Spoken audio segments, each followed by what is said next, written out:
What makes someone spend 250 hours on one drawing?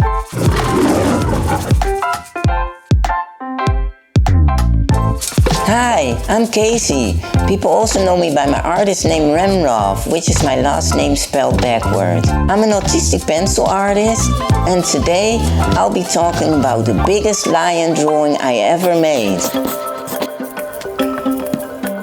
I decided to make the drawing 42 by 74 inches.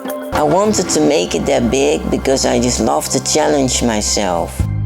I grew up believing that I wasn't able to do anything because many people used to tell me that. So I always have a thirst to prove myself and to prove them wrong.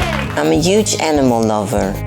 I've always found it a lot easier to connect with animals because they don't use verbal language and complicating facial expressions.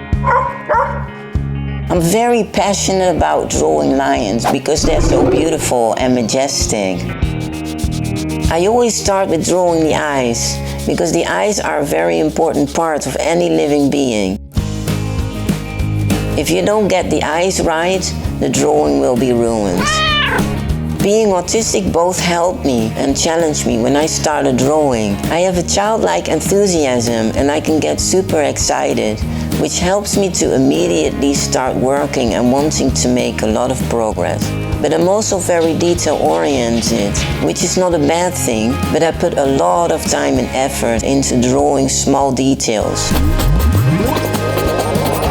I worked on the drawing for about 6 to 8 hours each day. It's an autistic trait of mine to be able to hyper-focus. When I'm working on a drawing, I get totally lost in the details and I forget everything else around me. I'm not easily satisfied with my own work and I often want to erase what I've done and to do it better. One of the most difficult things I find is to decide when a drawing is finished. I could spend many more hours on touch-ups and the contrast, etc. So the moment I fear I'll ruin the drawing if I do anything more about it, I call it finished. In total, the drawing took me about 250 hours. Wow. And I learned quite a few new things while working on it. That I really love making large-scale drawings like this, and I want to keep doing it. I think that if I wasn't autistic, I wouldn't have the patience for this, and I probably wouldn't even think about starting anything like this in the first place. Drawing gives me confidence to express myself and to be myself, and it continues to be my main way of communicating with the world. If you're autistic like me, I encourage you to explore your creativity. You will be able to discover your gifts and to learn to celebrate them.